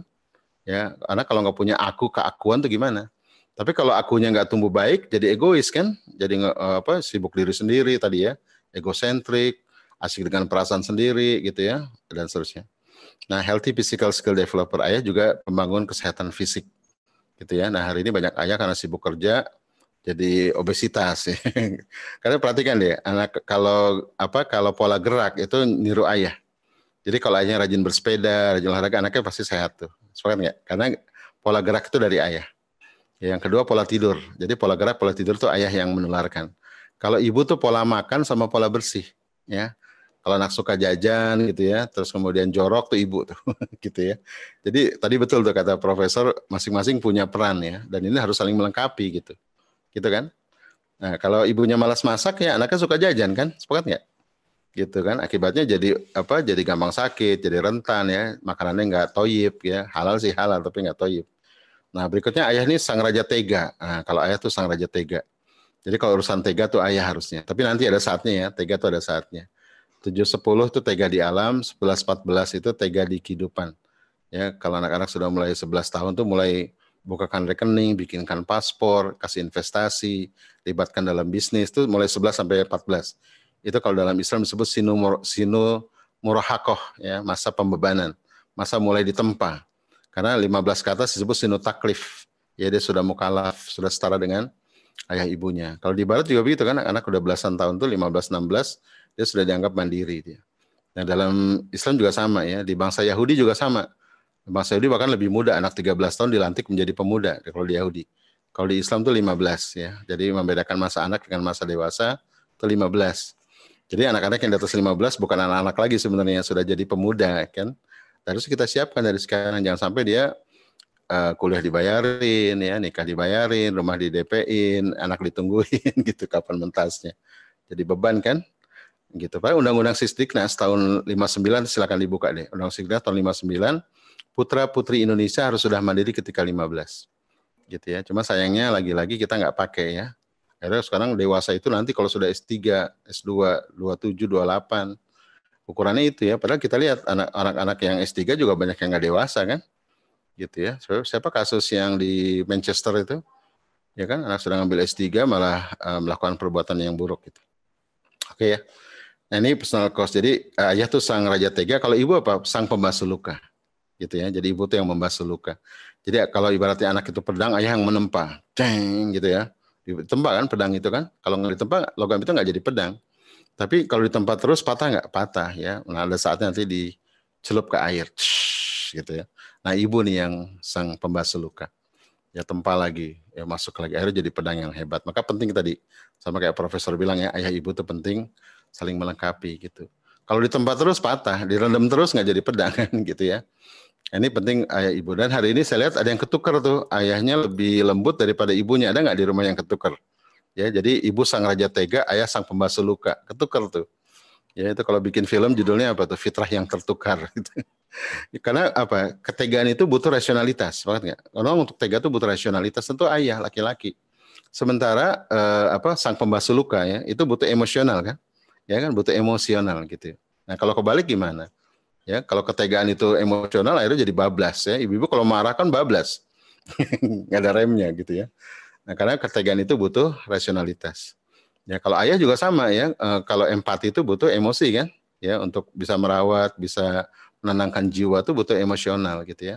Nah kalau rasional nggak bisa ya. Rasional itu untuk wilayah ke depan ya, bukan ke belakang gitu. Kalau emosional itu bicara ngerem dia, gitu ya. Nah, mudah-mudahan bisa paham. Nah, ini saya akan bahas satu-satu ya. Jadi peran ayah pertama nih, jadi hero dalam spiritual. Ya, jadi a man of mission and vision. Jadi kalau anak-anak itu imannya bagus tuh ayah, tuh, ya. Dia dalam nanti kita kan tadi saya ceritanya anak-anak itu mungkin masa depan dia kuliah ke luar negeri. Anak saya yang pertama tuh kuliah di Perancis ya. Dia berangkat umur 16 tahun. Nah itu dia cerita kalau dapat ujian itu yang dibayangkan wajah ayah gitu ya waktu kecil itu merojaah bersama, tilawah bersama itu yang diingat ya ketika dia lagi dapat godaan di negeri orang gitu. Kak ayah itu dia jadi sosok ya, sosok spiritual di mata anak gitu. Itu penting kan? Penting karena spiritual ini kunci kan, kunci dari segala hal gitu ya. Maka karena dalam dalam sholat juga sama di rumah itu imam kan. Nah, katanya konon di work from home ini atau school from home banyak ayah yang apa ya yang gaptek atau yang galau jadi imam ya, karena bacaannya itu aja. Banyakkan anaknya hafalan Qur'annya katanya. Nah, jadi inti hidup itu kan keberanian, sepakat ya, berani untuk melakukan perubahan ya, berani untuk membela yang benar gitu ya dan seterusnya. Dan itu butuh ketangguhan dan dimulai dari keimanan. Dan iman itu yang bangun siapa? Ayah. Gitu ya, ayah yang menjadi sosok anak-anak mau bergerak. Itulah yang membuat Nabi Yusuf alaihissalam kuat ya. Ketika harus dimasukkan ke sumur, dibawa menjadi budak karena yang dibayangkan adalah spiritual sang ayah. Ya betapa solehnya sang ayah. Gitu ya, itu juga yang membuat kuat Nabi Ismail alaihissalam ya. Kan Nabi Ismail alaihissalam cuma 4 kali ketemu ayahnya, tapi dia strong man ya, orang yang kuat. Jadi ayah sosok pertama teladan dalam keimanan, keberanian dan ketangguhan. Nah, makanya kebayangan kalau seorang ayah itu tidak menunjukkan keimanannya, tidak menunjukkan spiritualitasnya, ya, tidak menunjukkan ketangguhan, keberanian dalam hidup, anak-anak kan keleleran juga, dia nggak punya role model kan, sepakat nggak? Dia nggak ada role model ya. Bagi dia hero dalam spiritual itu nggak ada kecuali Batman, Superman, Kapten Amerika dan seterusnya. Oke ya, maka para ayah, ayo kita kembali. Ya, kita kembali. Nggak ada cara lain. Ya, nggak ada metode, nggak ada sekolah terbaik manapun yang bisa ya menggantikan peran ayah. Sepakat ya? Nggak ada sekolah terbaik manapun dan semahal apapun yang bisa menggantikan peran ayah. Nggak ada. Gitu ya. Kita sendiri yang harus urun tangan, urun hati, urun kaki, urun pikiran ya. Karena nanti yang di akhirat yang ditanya bukan sekolah. Ya, KB, TK, lab school nggak akan ditanya Allah tuh, yang ditanya siapa? Ayah ibunya kan? Gitu. Oke, itu yang pertama. Yang kedua, ayah hero dalam intelektual. Ya. Jadi anak-anak harus punya ilmu yang benar dalam kehidupan, ya, atau Islamic worldview kalau dalam bahasa saya. Jadi bagaimana anak punya worldview yang benar tentang kehidupan. Jadi ilmu itu bukan sekedar teknologi dan sains. Ya ilmu itu adalah cara orang memandang kehidupan itu ilmu, gitu ya. Nah kita kadang-kadang ilmu itu bicara sains, teknologi, IT, robot. Itu ilmu juga betul ya. Tapi ilmu yang lebih penting di atas itu adalah ilmu tentang hakikat kehidupan, tentang bahagia, tentang Tuhan, ya, tentang akhirat gitu ya, tentang kebahagiaan. Kalau ini disampaikan oleh ayah ya secara sesuai dengan tahapan usia, anak-anak akan menghadapi hidupnya dengan ilmu yang benar. Kan ilmu ini sangat berpengaruh kan? Ilmu sangat berpengaruh. Ya gitu ya. Jadi cara orang ambil keputusan kan ditentukan oleh ilmu kan. Kalau ilmunya salah gimana? Kalau misalnya cinta ya, anak-anak cinta itu dia ngambil dari Korea misalnya, dari film Korea, drakor ya. Cinta itu kalau ada laki-laki senang perempuan ya, karena perempuannya cantik, baik, ya itu cinta tuh namanya gitu. Sepakat ya? Kalau cinta cuma dimaknakan begitu, ya nanti begitu dia besar ya, dia mencintai perempuan, ketika sudah dapat perempuan itu, sudah terpuaskan perasaannya, lalu hilang cintanya kan? Tapi kalau cinta dimaknakan sebagai cinta ilahi, ya bahwa perempuan yang kita nikahi itu, ya pasangan kita itu adalah orang yang menjadi bagian dalam perjuangan di jalan Allah misalnya ya, dan akan jadi bidadari kita kelak di surga. Beda nggak rasanya? Beda. Gitu kan? Itu kan cara pandang kan? Cara pandang menentukan cara bertindak gitu. Nanti penting anak-anak untuk memiliki cara pandang ini. Dan ini nggak perlu jadi ulama ya, karena kita bisa belajar sebenarnya tentang ada 12 poin ya. 12 poin tentang hakikat kehidupan yang harus diketahui oleh setiap muslim atau setiap orang beragama sehingga anak-anak tidak tersesat dalam kehidupannya. Dan itu harus dicontohkan ya dalam keseharian. Gitu ya. Jadi cara sebuah keluarga dan anak mengelola pengambilan keputusan itu dari ayah. Cara sebuah keluarga dan seorang anak mengambil keputusan dan menyelesaikan masalah adalah juga ayahnya bersama ya. Cara sebuah keluarga dan seorang melahirkan ide besar, solusi adalah dibentuk juga seorang ayah. Gitu ya. Jadi ayah itu pembentuk intelektualitas. Ya. Maka kita lihat kalau ayahnya cara berpikirnya bagus, anaknya juga cara berpikirnya bagus. Gitu kan. Oke. Berikutnya ayah hero dalam, oh ini kok berulang ya, mohon maaf. Ayah hero dalam bisnis, dalam ayah sebagai profesional. Kalau tadi pertama spiritual, yang kedua intelektual, yang ini profesional, ya atau bisnis. Ya, saya lihat gambar Pak Habibie dengan anaknya nih, Ilham Thorik ya. Nah, jadi Ilham ini mengikuti Pak Habibie nih, ya. Pak Habibie kan punya misi besar apa? Membangun Indonesia dengan industri kedirgantaraan. Itu misi Pak Habibie. Dari sejak muda itu aja, sejak dia kuliah, sejak dia bekerja ya, misi dia itu aja, bangun Indonesia dengan industri kedirgantaraan. Gitu ya. Sampai akhir hayatnya kan, bikin R80 dan seterusnya gitu. Nah, anaknya nih Ilham ya itu lihat ayahnya setiap hari kan. Nah, Ilham ini punya 2 PhD dia, satu PhD bidang arsitektur pesawat terbang, satu PhD di bidang business management. Dan sekarang yang melanjutkan perjuangan Pak Habibie siapa? Ilham dan Thorik ya, 2 anaknya. Nah, kita pengen anak-anak kita kan melanjutkan perjuangan kita dengan bakatnya dia, walaupun nggak harus sama ya.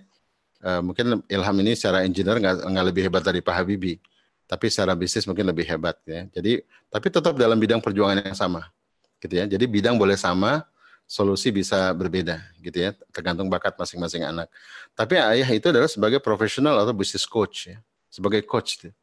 Nah, kebayang nggak kalau ayah itu tidak bisa menjadi coach ya, tidak bisa menjadi teladan dalam bisnis, tidak bisa jadi teladan dalam profesional. Kasih anak-anak kita kan. Nah, ini yang di kalangan, mohon maaf ya, warga Cina misalnya Chinese ya, atau orang Sumatera, biasanya kan mereka punya bisnis dan dilanjutkan oleh anak-anaknya gitu ya. Karena mereka melihat bagaimana sang ayah ini melakukan bisnis ya, babak belur. Ya, maka coba perhatikan ya, silakan baca biografi-biografi orang-orang hebat itu. Mereka biasa terinspirasi dengan ayahnya gitu ya, bagaimana menjalankan bisnis, bagaimana mengembangkan bisnis, mengembangkan profesi dari ayahnya terinspirasi. Dan itu harus berlanjut kan ya, berlanjut. Maka dalam Islam itu anak itu kan bukan sekedar anak biologis tapi anak ideologis. Sepakat nggak nih para ayah? Ya waladina amanu wa tabathum dzurriyyatahum bi imanin alhaqna bihim dzurriyyatahum. Jadi bukan sekedar parenting tapi regeneration parenting. Ya, orang-orang beriman yang diikuti oleh anak keturunan dalam keimanan, maka Allah akan sambungkan mereka. Ya, wa ma alatnahum min amalihim min syai' dan Allah tidak akan kurangi sedikit pun pahala mereka. Karena banyak banget pahalanya gitu ya. Nah, maka kalau kita meninggal ya, kita berharap anak-anak kita bisa melanjutkan ilmu kita, ya, usaha kita, sepakat nggak? Itu disebut dengan amal jariyah gitu ya, atau ilmu yang bermanfaat yang dilanjutkan oleh anak dan keturunan. Nah, jadi penting ya para ayah ini untuk menajamkan profesinya, menajamkan bisnisnya, dan bukan hanya cari uang, tapi bagaimana membuat solusi bagi umat, bagi bangsa gitu ya. Ya ayah nih jago IT ya, betul ayah jago IT. Ayah udah buat apa buat Indonesia? Nah susah jawabnya kan. Ya, ayah sih selama ini dari proyek ke proyek aja, nak. Gitu ya. Coba kita bisa cerita, misalnya ayah ini jago IT, ayah sekarang sedang membuat ini ya, agar bisa membantu sekolah-sekolah Indonesia untuk belajar lebih baik misalnya begitu ya. Anak-anak akan melihat, oh iya, ayah saya ini seorang profesional, seorang businessman, tapi dia making a solution ya, making happen untuk umat gitu. Gitu kan, keren nggak? Nah itu hero tuh. Ya makanya tadi harus theocentric, jangan egocentrik. Kalau egocentrik ujung-ujungnya jadi obsesi cari duit doang gitu ya. Nah kalau theocentric, semua kita arahkan ke Tuhan, ya semua kita arahkan ke Allah, sepakat ya. Gitu. Jadi bukan sekedar diniatkan untuk ibadah, bukan sekedar itu, tapi bagaimana kita persembahkan gitu ya seluruh upaya kita itu untuk umat ya dalam wujud itu, gitu ya. Nah, anak-anak akan melihat kan pahlawan itu kan orang yang banyak berbuat untuk orang lain kan, orang yang berpahala karena memberikan solusi bagi orang lain dalam skala yang besar gitu ya, itu pahlawan. Oke, berikutnya ayah adalah hero dalam maskulinitas. Kalau laki-laki ya, maka tadi ada yang bilang tuh, kalau anak perempuan, kalau anak laki kurang ayah gitu ya, dia melambai itu, ya kan, tidak pede dan seterusnya. Kalau anak perempuan kurang ayah gimana? Anak perempuan ayah tuh rapuh dia, ya kan, gampang nyerah, rapuh. Jadi perlu dua unsur ya. Anak laki-laki butuh 75% suplai maskulin dari ayah, 25% suplai feminim dari bunda. Ya, agar anak laki menjadi laki-laki yang tangguh ya, jadi imam yang tangguh ya, berani tapi juga punya kelembutan karena ada unsur ibu ya kan, maka penting ayah ibu nih. Anak perempuan apa? 70% suplai feminim dari bunda, 20% suplai maskulin dari ayah agar dia menjadi makmum yang setia, penuh cinta, lembut tapi tidak rapuh. Ya, karena ada unsur ayahnya. Ya, ada riset mengatakan anak perempuan yang tidak dekat sama ayah gitu ya, itu berpeluang untuk apa ya, bahasanya agak kasar sih ya, berpeluang untuk menyerahkan dirinya gitu ya pada laki-laki yang dianggap sosok ayahnya. Itu bahasa kasarnya apa, gampang gampang dirusak lah ya, atau gampang dirayu dan seterusnya. Karena mencari cinta kan. Nah ini teman-teman sekalian ya, penting suplai ayah ibu, dan maka ayah tuh kalau nanti anak mulai 7 sampai 10 laki-laki, ya berikan aktivitas kelaki-lakian 7 sampai 10. Ya jadi anak laki dekatkan ke ayah antara 7 sampai 10, berikan aktivitas laki-laki, ajak ke masjid ya. Kalau Nasrani ajak ke gereja gitu ya. Kenalkan pengajian bapak-bapak gitu ya, libatkan dalam olahraga laki-laki itu ya, agar dia mendapatkan suplai maskulinitas. Anak perempuan dekatkan ke ibu kalau 7 sampai 10 agar mendapat suplai feminitas. Nanti 11 sampai 15 di switch. Anak laki dekatkan ke ibu, anak perempuan dekatkan ke ayah. Kalau sudah selesai dengan ayah, ya, anak laki sekarang dekatkan ke ibu agar dia memahami lawan jenisnya seperti apa, gitu kan. Anak laki-laki yang gak dekat sama ibunya itu kemungkinannya banyak tuh, jadi playboy, jadi laki-laki yang garing sama istrinya karena nggak paham perasaan perempuan kan, gitu ya, dan seterusnya. Tapi anak perempuan juga sama ya, yang dekat sama ayah nanti menjadi perempuan yang tidak tadi ya, rentan dalam sosial, gampang dirayu gitu ya, dan tidak bisa menjadi istri yang baik dan seterusnya gitu. Jadi ini pendidikan yang nggak ada kurikulumnya ya, dan itu harus kita rancang sendiri tentunya kan, sepakat ya. Karena kita merasakan betul ya, terasa nggak sih kalau punya, kita sekarang udah menikah kan nih para ayah ibu ya, punya ayah nih, para ayah menikah punya istri yang kebapaan, atau punya istri yang keayahan, terasa nggak? Capek kan? Ini istri apa satpam marah-marah gitu ya. Karena efeknya kan ke rumah tangga nanti kan, gitu ya. Atau kita jadi ayah nih, saya jadi ayah, tapi banyak hal yang saya berat melakukan. Ya banyak rencana, nggak pernah ngambil keputusan, kurang tegas, ya kan? Jadi kacau kan? Karena ada fitrah-fitrah ayah yang kita nggak jemput gitu. Nah anak-anak kita jangan mengulang kesalahan kita. Oke ya? Nah kata ego ini sebenarnya bagus ya, karena di bahasa Yunani artinya aku. Ya, jadi tidak negatif. Yang negatif tuh egoisme. Jadi ego tuh harus tumbuhkan. Ya, karena ini bicara rasa percaya diri, rasa diakui. Ya, ini tahapannya seperti ini. Nah, juga ego ini tadi ada bilang bermain bersama ayah. Nah, jadi bermain bersama ayah itu bagian dari menumbuhkan ego. Gitu ya, rasa percaya diri. Di Manado ada seorang anak itu benci betul sama ayahnya, kelas 1 SD. Benci betul sama ayahnya. Kenapa? Ayahnya itu nggak pernah mau nemenin dia belajar sepeda. Ayahnya orang IT, sibuk depan laptop gitu ya. Nggak pernah mau nemenin anaknya main sepeda. Jadi kalau di sekolah itu ada tradisi yang unik ya. Anak-anak tuh dipanggil berdasarkan nama ayahnya. Ya misalnya ayahnya Firman, Firman gitu ya. Anaknya namanya Muhammad, bapaknya Firman. Jadi dipanggil, siapa anaknya Pak Firman gitu ya. Jadi dipanggil ayahnya. Terus mereka dengan bangga, saya gitu. Nah anak ini lucu, dipanggil ayahnya dia nangis gitu, menjerit-jerit. Aku nggak mau punya ayah kayak gitu. Dan yang menyedihkan anak ini jadi agak melambai gitu ya. Nah ini kan kasihan kan. Padahal main sepeda berapa lama sih? Kita nggak makan waktu juga kan, gitu ya. Nah, kadang-kadang tadi ya karena egosentrik, karena tekanan sosial, ya karena orientasinya hanya cari nafkah gitu ya dan seterusnya. Nah, ini seluruh tubuh ayah tuh jadi sarana bermain ya. Kalau di Islam itu main mata, kedip-kedip, lidah, lewatkan lidah gitu ya. Itu semua tubuh ayah tuh, semua bagian tubuh ayah itu jadi bagian untuk bermain. Dan wajah ayah harus pertama yang di-scan oleh anak ya. Jadi kita harus sering bersama anak sehingga wajah ayah tuh ke-scanning. Ya kalau dia sedih, dia apa yang kebayang wajah ayah. Sama kayak Nabi Yusuf alaihissalam. Oke, nah saya cepetin ya. Nah ini tahapan ego ya. Kadang-kadang kita pengen anak saya kok nggak percaya diri sih? Anak saya kok nggak bisa ngembangin diri? Iya, karena tahapannya dilewatin ya. Ini 0 sampai 6 ini tahap self acceptance sama awareness, rasa diterima, rasa diakui. Itu 0 sampai 6.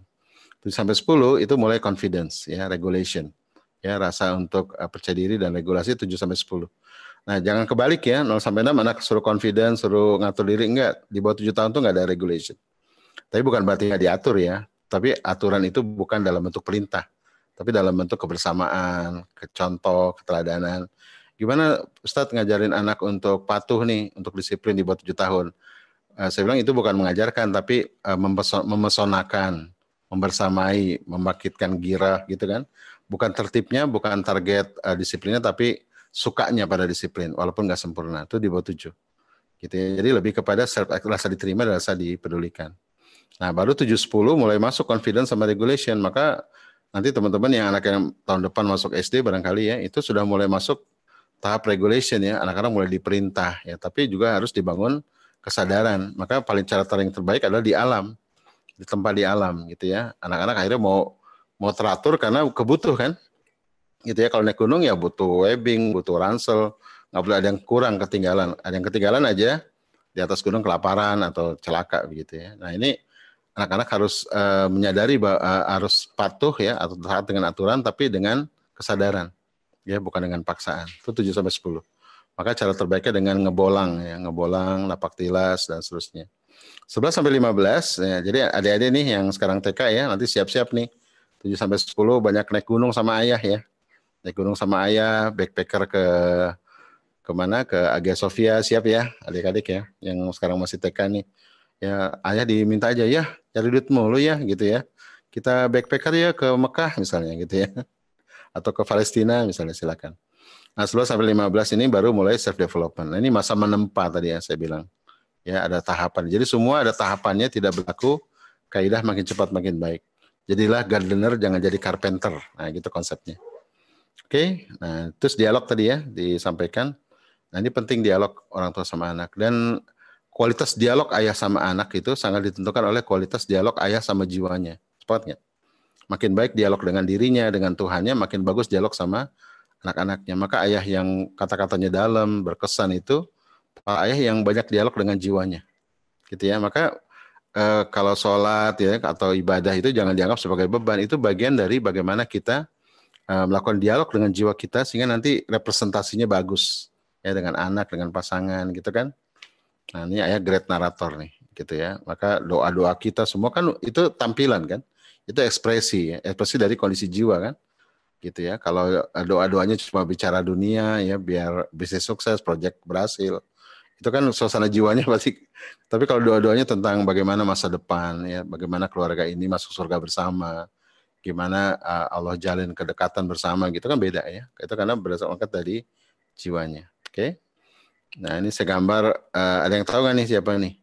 Ini Habib Nurmagomedov ya dengan ayahnya. Ada yang tahu ya? Nah mungkin ada yang senang olahraga bela diri ya, gitu ya. Secara syariah sebenarnya bela diri boleh ya sepanjang itu sport ya, gitu ya, bukan adu ayam gitu. Nah ini ayah Nurmagomedov ya, Abdul Manap ini ya itu berhasil mendidik anaknya menjadi pegulat nomor 1 kan MMA gitu ya, juara tak terkalahkan. Ya, dan kedekatannya terus ada dengan anaknya ya. Jadi ayah itu jadi sang raja tega lah ya, sebagai coach bagi anaknya. Nah ini penting ya Bapak Ibu. Nah jadi punya anak tuh asik gitu loh ya. Jadi ayah tuh keren banget gitu. Nggak jadi beban nih, jadi beban nih. School from home jadi beban. Ya ikut kuliah daring Father's Day beban. Iya karena pikiran kita menganggap anak itu beban. Sepakat nggak? Coba pikir anak itu karunia. Ya kalau kita membersamai anak nanti bisnis kita meningkat, spiritual meningkat. Coba deh yakin percaya sama saya. Ya dengan kita banyak membersamai anak justru kita lebih rileks, lebih tenang, lebih balance hidup kita dan nanti berefek pada yang lain-lain. Gitu ya. Maka ada kaidah tadi raise your child, raise yourself ya, gitu. Oke. Nah, oke. Nah, sudah habis kata waktunya. Nah, ini belum sampai ke sesi terakhir ya. Nanti nih kita bahas sembari jalan aja. Ada berapa poin ya. Untuk ini spiritual intelligence ya, cara untuk jadi good father tadi ya. Intinya sebenarnya hidup yang seimbang ya. Terus kemudian dialog dengan jiwa. Kemudian tadi punya direction ya, mau kemana, locus control, jangan bias ya dengan masa depan, khawatir dengan masa kemarin. Nikmati aja hari ini ya. Kemudian dialog dengan pasangan, dengan anak itu perbaiki jiwa kita. Kalau jiwa kita baik nanti dialognya dengan baik. Ya, ini konsep. Termasuk ini tadi ya, kita selalu berkecamuk masa depan, masa lalu, padahal kita fokus saja pada masa kini kan. Nah, ini masa kini, momen. Nikmati momen sekarang bersama anak ya. Nikmatilah. Ya, bahasa gini, menghadirkan kesadaran, menyadari kehadiran. Hafal nggak? Menghadirkan kesadaran bahwa kita tuh ayah gitu ya. Kita tuh diberikan amanah, kita terus menikmati gitu. Itu menghadirkan kesadaran. Yang kedua, menyadari kehadiran. Ya, bahwa menjadi ayah itu bukan main-main, bukan kebetulan ya, itu tugas mulia. Jadi dua hal itu ya, menghadirkan kesadaran, menyadari kehadiran. Ya, mudah-mudahan bermanfaat. Kita lanjutkan dengan tanya jawab ya, silakan. Kalau belum ada, sambil menunggu deh Pak Ustadz. Ya. Kebetulan ini anaknya Bu Lina nih Pak Ustadz. Oke. Lagi belajar bermain sepeda dulu waktu masih usia TK-nya. Sama ayahnya biasa, sebenarnya dia sudah bisa nih Pak Ustadz. Oke. Tapi sama ayahnya dari belakang hanya ayo bisa Milan bisa, tapi tidak dipegangin sebenarnya itu sepedanya. Oke, bagus. Setelah tahu ayahnya nggak megangin, emosi Pak Ustadz.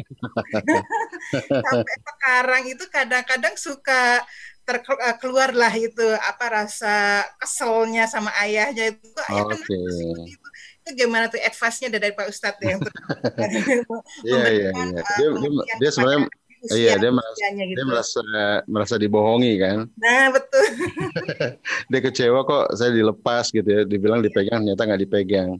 Itu kemungkinan besar nggak buru-buru di-recover tuh, kecewanya nggak buru di-recovery dengan cerita narasi gitu ya.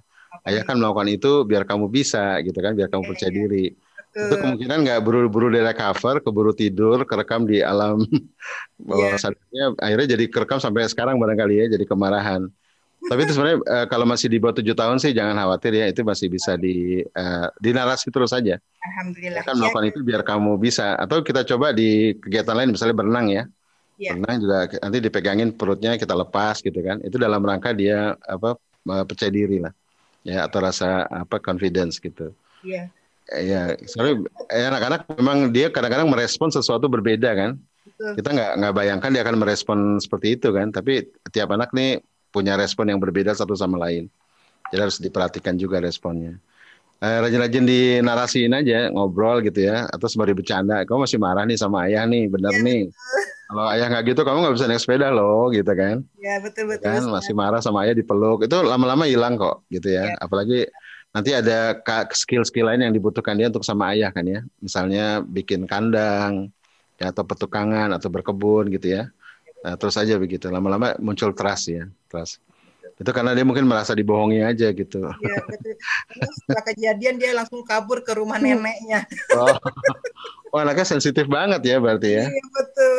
Empatinya tinggi banget tuh. Ya, berarti sebenarnya anaknya bagus ya, empatinya besar itu.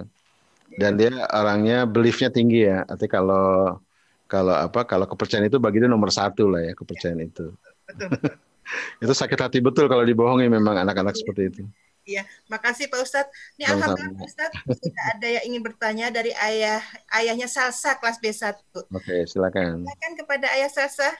Makasih Ibu. Assalamualaikum Ustadz. Waalaikumsalam. Salsa apa kabar? Alhamdulillah baik Ustadz. Ya, itu yang belakang siapa tuh? Kakaknya Salsa ya. Ada yang lagi dikerjain Ustadz. Bentar. Oh, mangga. Mohon izin Ustadz, yang pertama. Ya. Kami di rumah agak membagi peran Ustadz. Dalam artian saya kondisinya termasuk orang yang tidak setuju ketika di usia anak-anak itu udah terlalu banyak interaksi dengan handphone. Iya, betul. Saya juga memposisikan diri sebagai orang yang atau figur orang tua yang sangat melarang itu gitu. Oke. Karena saya punya kekhawatiran kalau tidak ada batasan itu akan menjadi pembiasaan yang tidak bisa dihilangkan gitu. Oke. ibunya melaksanakan peran sebagai orang yang agak demokratis gitu. Dalam artian dia waktu-waktunya gitu. Kira-kira pola seperti itu akan seperti apa dampaknya? Mumpung kondisinya Ananda ini kan masih kecil juga gitu ya. Anak-anak tadi saya serem juga Ustadz bilang nanti jangan sampai image ke sayanya gitu, wah ini gitu kan. Jadi artinya kan mumpung waktunya masih ada, biar kondisinya bisa melakukan perbaikan ketika memang itu secara keilmuan, secara praktiknya tidak baik gitu. Iya baik. Ya oke. Mudah-mudahan materi saya nggak bikin stres ya tadi ya. Terus gambaran aja. Tapi memang betul ya bahwa ayah itu memang harus dipandang oleh anak sebagai pemegang rules ya, pemegang aturan. Itu betul ya, itu betul. Dan ibu itu sebenarnya ibu itu bukan demokratis ya, dia lebih ke replacement ya, mencari sesuatu yang mengalihkan misalnya gitu ya. Jadi nanti anak-anak khawatir kan merasa nggak konsisten ya, ayah melarang, ibu kok boleh gitu. Jadi ibu tuh diposisikan sebagai replacement ya. Jadi oke, ini ayah nggak boleh nih, ibu juga sepakat nih, mama sepakat nih dengan ayah ini nggak boleh gitu ya. Tapi ada kesepakatan lain, misalnya boleh kalau cuma 30 menit misalnya gitu ya, ada excuse lah. Satu, yang kedua, ibu lebih kepada replacement, misalnya mencari aktivitas selain gadget apa. Anak-anak kan kalau sudah berhenti kegiatan ya, ide-ide berhenti pasti cari gadget kan, sepakat nggak? Gitu ya. Tapi kalau di luar rumah coba deh, di pantai di mana dia lupa sama gadget kan, gitu ya. Jadi gadget itu dicari kalau kita mati gaya gitu. Tapi memang tadi udah betul ya, ayah itu memang harus nampak sebagai figur the rules ya, the man of the rules gitu ya. Jadi laki-laki yang punya aturan gitu ya. Dan ibu itu kalau saya lebih senang ibu sebagai replacement gitu ya, mau mengalihkan kepada kegiatan yang lebih produktif. Ibu tetap harus sepakat dengan ayah. Jadi tinggal disepakati di rumah ya, gadget boleh apa enggak? Kalau memang disepakati enggak ya enggak terus. Tapi kalau disepakati boleh ya mungkin dikasih eksepsi ya. Boleh asal gitu ya.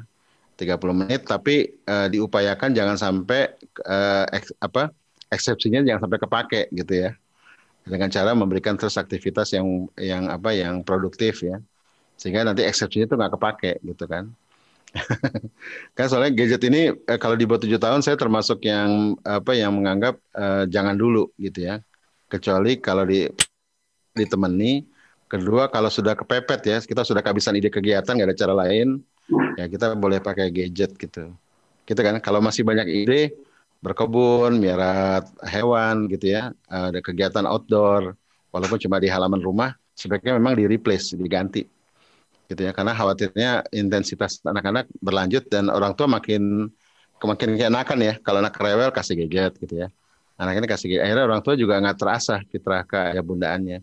Gitu ya. Saya juga kemarin dapat cerita teman yang anaknya autis ya. Autis itu kan nggak bisa diam ya. Ya, itu dibawa di usia dini tuh ayahnya yang bikin aturan rules. Ya kamu harus diam setengah menit, 30 detik. Itu ibunya nggak tega tuh. Ayahnya 30 detik, tapi memang bertahap ya, dari 30 detik ke 1 menit gitu ya. Akhirnya sekarang anaknya tuh sudah besar ya. Saya ketemu di Jakarta, dia orang peranakan Jepang Indonesia, namanya Tomo gitu ya. Itu di seminar itu sudah bisa diam lebih dari 3 jam seminar dia diam, walaupun goyang-goyang sedikit gini ya. Itu bagi keluarga itu prestasi bisa diam lebih dari 3 jam. Dulu diam boro-boro diam ya, karena autis berat gitu. Nah ini ayah penting masuk ya. Kalau ayahnya nggak masuk nanti dia nggak punya rules kan, nggak punya aturan gitu. Tapi memang dosisnya aja, nanti pertimbangan dosisnya, biar di mata anak kita nggak dianggap sebagai ayah yang kejam gitu ya.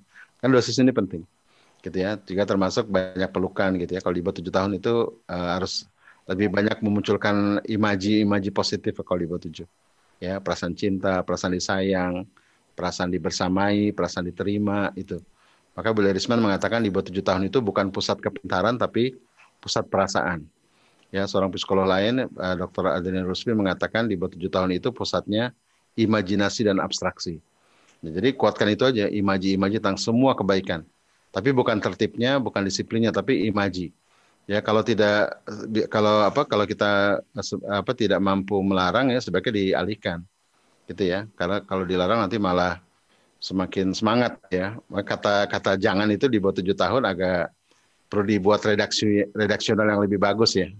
gitu. Karena anak-anak kalau bilang jangan gitu, apalagi diucapkan dengan kaget ya, dia akan mencatat itu jadi highlight. Oh, ayah bunda nggak suka sama ini, besok saya sengaja. Kalau saya kesal sama ayah, pasti saya lakukan gitu kan. Maka jangan kagetan gitu ya, atau panikan gitu. Oke, mudah-mudahan bisa manfaat. Jazakallah khair, Ustaz. Assalamualaikum. Syukran. Salsa, terima kasih Azza Salsa dengan pertanyaannya. Pak Ustadz, ada satu lagi nih dari ayahnya Aska. Ya, silakan ayahnya Aska. Ya, terima kasih Ibu. Assalamualaikum warahmatullahi wabarakatuh, Ustadz. Wah, warahmatullahi. Kayaknya kenal nih. Ketemu di mana ya kita? Lupa, Ustadz. Ya, izin Ustadz untuk bertanya. Mungkin ada kaitannya sama yang tadi ditanyakan di pertama tentang ayah sebagai harus yang raja tega gitu kan. Kadang-kadang kan anak ini ya itu main gadget atau segala macam kan, kita biasanya ayahnya yang melarang 5 menit ya, 10 menit lagi selesai ya. Nah itu kadang-kadang si anak ini menolak gitu loh. Oh nggak mau menolak, setelah itu ngambek terus nangis, dan dia biasanya berlindung di balik bundanya. Itu gimana Ustadz? Iya, itu bagus berarti kalau berlindung di balik bunda ya. Tapi asal bundanya konsisten, sepakat gitu ya. Kalau misalnya tadi dilarang, ya dilarang gitu ya. Dan kalau di bawah 7 tahun itu memang tadi larangan harus berbentuk replacement kalau di bawah 7 ya, pengalihan gitu. Kalau dilarang tanpa ada pengalihan, dia akan cenderung menganggap sebagai penolakan dirinya gitu, ya kan? Kan dia belum bisa membedakan kan mana penolakan sama dirinya apa penolakan sama perilakunya gitu. Yang kita tolak kan bukan dirinya tapi perilakunya kan. Tapi anak-anak bisa menganggap itu sebagai rasa dia nggak diterima gitu ya, rasa dia nggak pedulikan. Nah itu dia ngambek, nangis gitu ya. Nah, maka saran saya tadi ayah ibu harus sepakat dengan aturan. Yang kedua harus cari replacement gitu ya, mengalihkan gitu. Nah kalau nggak ada pengalihan pasti dia akan meminta terus kan, gitu. Ya. Nah gitu. Tapi memang tadi menyajikannya tentu dengan cara yang sesuai usianya ya. Kalau di bawah 7 kan jangan terlalu menyolok dengan kata jangan ya. Walaupun saya termasuk orang yang boleh pakai jangan, boleh enggak silakan aja. Tapi redaksionalnya harus diperhalus gitu. Ya, itu gitu kan. Soalnya nggak pakai kata jangan juga kalau menyakitkan juga sama juga kan. Misalnya kamu nih main gadget terus kayak anak setan gitu, maaf ya. Itu kan nggak ada kata jangan tapi nyakitin kan, melukai perasaan gitu misalnya. Gitu ya. Itu juga sebenarnya intinya itu, jangan sampai melukai. Yang kedua jangan sampai dia merasa ditolak dirinya. Yang ketiga jangan sampai dia merasa tidak ada replacement ya tadi ya, tidak ada pengalihan gitu, sehingga dia merasa ini cuma larangan tanpa pilihan gitu kan. Karena egonya masih kuat memang di bawah 7 tuh. Ya ego itu harus disalurkan dalam bentuk pilihan gitu ya. Oke. Mudah-mudahan manfaat. Ya. Emang seru sih kalau di bawah 7 tuh. Nanti lebih seru lagi sebenarnya 7-10 ya. Itu lebih seru karena lebih banyak interaksi di alam kan. Tapi sebelum usia 7 sampai 10 itu untuk kita berinteraksi di alam sudah boleh sebenarnya Ustaz, atau boleh, tapi terbatas ya. Terbatas gitu ya? Karena mereka kan sebenarnya belum bersosial gitu ya. Jadi kalau berkebun ya sekitar rumah gitu ya. Kalau berkunjung paling kalau pantai itu dengan pendampingan. Kalau 7-10 kan sudah separuh-separuh dilepas ya. Misalnya dia ekspedisi ke Ujung Kulon ya, kita mungkin hanya nemenin sampai pelabuhan gitu ya, atau kita di sana mereka bertenda dengan guru-guru misalnya. Jadi kalau udah 7-10 udah mulai setengah tega. Kalau 11 ke atas baru full tega tuh.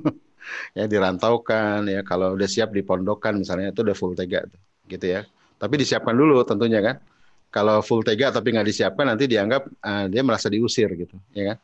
Gitu kan. Kalau kita cintanya penuh sama dia, dan tahu kalau kita cinta sama dia, begitu kita rantaukan, kita kirim kemana gitu, dia akan merasa ini bagian dari sayang gitu kan. Tapi kalau bonding nggak terbangun, tiba-tiba SMP misalnya dia biasalah anak SMP mulai nakal gitu ya, tiba-tiba kita kirim ke pondok, dia merasa dibuang gitu kan.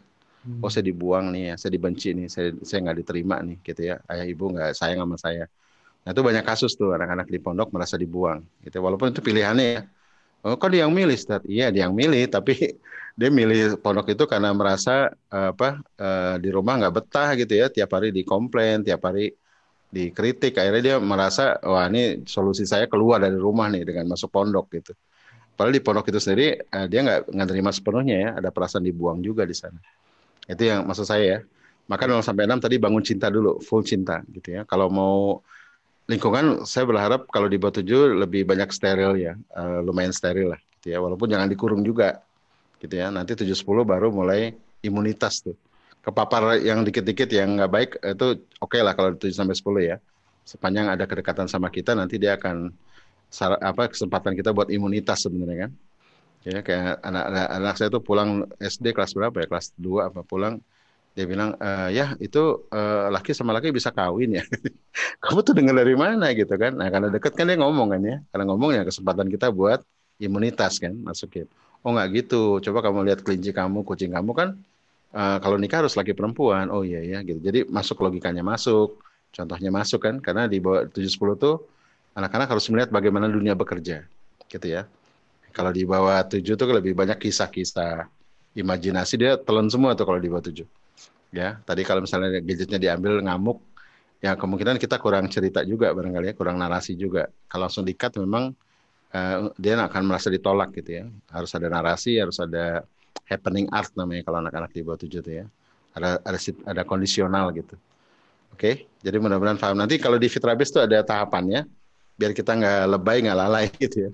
Ada porsinya masing-masing. Oke, mudah-mudahan manfaat. Terima kasih Ustaz. Sami-sami. Alhamdulillah, terima kasih Ayah Aska. Semoga bermanfaat Ayah Aska. Oke, selanjutnya yang terakhir ini ya, karena keterbatasan waktu, mohon maaf. Yang terakhir adalah pertanyaan dari mamahnya Aisyah. Ini kebetulan mewakili ayahnya yang tidak hadir di hari ini. Silakan kepada Mama Aisyah. Ini adalah penanya terakhir, Mama Aisyah kelas A2.